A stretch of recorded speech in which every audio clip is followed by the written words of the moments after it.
3 बजे तो इन्फॉर्मेशन मिला था कि उसका मतलब उनके जो बीवी है, मेरे भाभी है, उन्होंने मेरे को बोले कि आप दीदी आप आओ और आपका भाई को बचा लो यहाँ से। मैं सुना कि क्या हो गया, फिर मैंने लड़की को फोन किया। हमारे पास किसी का कांटेक्ट नंबर नहीं था, क्योंकि वहाँ की ना प्रीपेड सिम था इसके पास, और वो मेरी लड़की को ही दिया था उसके मामा ने। तो फिर मैंने उसको फोन किया, वो कॉलेज गया हुआ था, तो फिर वहाँ से उसने आया जल्दी भाग के, फिर बात करा। फिर जो उनके वहाँ पर जो पैकेज था, जो उनको जो लेके घुमा रहे थे वो ड्राइवर था, उन्हीं के नंबर भी हमारे पास वो शेयर कर रखा था। तो फिर उन्हीं सामने बात की कि कैसे क्या हुआ उसके अंदर ना। ऐसा है कि हम तो बाहर है, वो बीवी बच्चे उनके अंदर है, तो हम जब तक बाहर नहीं आएंगे तो हम बता नहीं सकते। हम उनको रिक्वेस्ट करें कि आप एक बार जाओ कि हमारे बच्चे हैं उसके अंदर। बोले वहाँ बहुत तेज गोली चल रहा है कि हम जा नहीं सकते। फिर हमने कहीं से कहीं मीडिया वाला इधर उधर कनेक्ट करके फिर हमने कि मीडिया वाला का नंबर लिया कि वो हमारे उड़ीसा की भाई थी वहाँ पर, कि मेरे एक भाई वहाँ रहते हैं। तो उन्होंने फिर सारा कांटेक्ट करे, फिर वहां से हमने मीडिया से नंबर लिए कि हाँ, बोले उन्होंने कि एक आदमी की डेथ हो चुकी है। फिर हमने बोले कि उसका लिस्ट हमें चाहिए कि कौन है। फिर उन्होंने लिस्ट भेजा कि उसी में उसका नाम नहीं था, कि हाँ तुम्हारे भाई अभी ठीक ठाक है हॉस्पिटल में। हम तो ये आशा में रहे थे कि हाँ 12 बज गया 1 बज गया कि हम लोग जाने के लिए एयरपोर्ट के लिए तो हम निकल आए थे। वही 3 बजे तुरंत हम आ गए थे। फिर वहां से कोई सुविधा नहीं हो पा रहा था कि वहां जाने के लिए। प्रशासन सबसे हमने बात कर ली कि हम वहां पे जाना है, चाहे कितने भी पैसा लग जाए। बोले वहां पे तुम्हें जाने की कोई रास्ता नहीं है, तो फ्लाइट सब रद्द कर दिया गया था। फिर हम लोग बोले कि कैसे क्या करेंगे। फिर वहीं से जोगाजोग करते गए, जैसे कोई किसी के रिश्तेदारों में, मेरे एक फ्रेंड थी वहाँ मिलिट्री में पहले था, तो उसी के कोई फ्रेंड थे, फिर उनसे फिर वो बात किया। तो उन्होंने बताया कि आपके एक उड़ीसा की लड़का है, वो हमें बोले कैसे पता चला कि उसकी ना गोली लग गई, कहाँ पे ना सिर पे लगा है। उसने उसको बताया, तो उन्होंने मुझे फोन में उसको 2 दिन पहले बताया था कि मेरे भाई और भाभी श्रीनगर जा रहे, तू वहाँ पे है। मेरी फ्रेंड थी। तो फिर उसने बोला कि नहीं मैं तो सीलन में हूँ।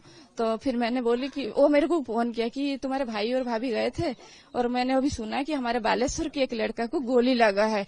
मैं बोली क्या नाम था उसके? नाम तो कोई डिस्प्ले हो नहीं रहा, हम लोग देख रहे थे न्यूज बराबर देख रहे थे, कुछ हो ही नहीं रहा था। तो बोली कि वो न्यूज चैनल वाला ना छुपा रहे हैं। फिर हमने वहां से अंदर से बात किए है कि उनके सिर पे यहाँ पे गोली लगा है। तो हम बोले कि वो ठीक है कि नहीं, हमें इतना बता। बोले ठीक है तू फोन काट, मैंने वहाँ बात करता हूँ कि ठीक है कि नहीं, पता लगा कि फिर आप लोग को मैं बताता हूँ। तो फिर उन्होंने अंदर से बात करी तो पता लगा, उसको पता चल गया था कि वो उसी टाइम ही उसी का डेथ हो गई थी। और उसने मुझे नहीं बताया कि हाँ कहाँ पर है तुम लोग। मैं बोली कि हम दिल्ली एयरपोर्ट पे है। बोले तुम जहाँ पे हो वहीं पर रहो, अभी तुम्हारे पास आ जाएगा लिस्ट। फिर उन्होंने हमारे नंबर ले लिए थे ओटीपी वाले। फिर वहां से उन्होंने फोन किए, फिर वो भेजे लड़की के पास। वो लड़की को पता चल गया कि इसके मामा की डेथ हो गई, मगर मुझे नहीं बताया कोई। तो फिर मैंने बोला कि हम कैसे उनके पास जाएंगे। फिर वो बीवी बच्चे दोनों अलग अलग थे, बीवी को अलग रख दिए थे।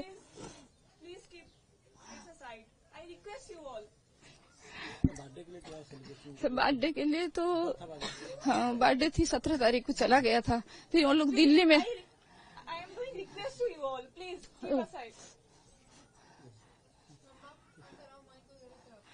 फिर वो दिल्ली आके मेरे पास 2 दिन रुकने वाला था। उनके फ्लाइट थी श्रीनगर से गुरुवार को फ्लाइट थी उनका। फिर वो हमारे पास आने वाले थे कि गुरुवार की शाम को 3:15 पे फ्लाइट थी, दिल्ली में लैंड करता। फिर शनिवार गुरुवार शुक्र और 2 दिन रखे कि शनिवार हो आती है यहाँ उड़ीसा के लिए। है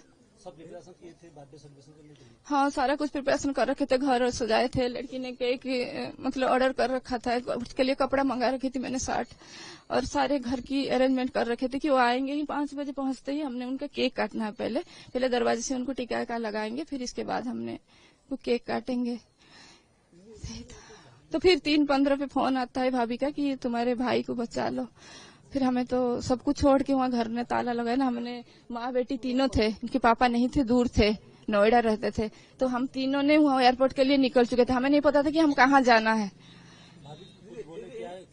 हाँ भाभी बोला है कि गोली लगा है, मगर वो नहीं देखे थे कि उनको अलग ले गए थे। जो वहाँ की आए बहुत टाइम लेट लग गया था मेरे भाभी।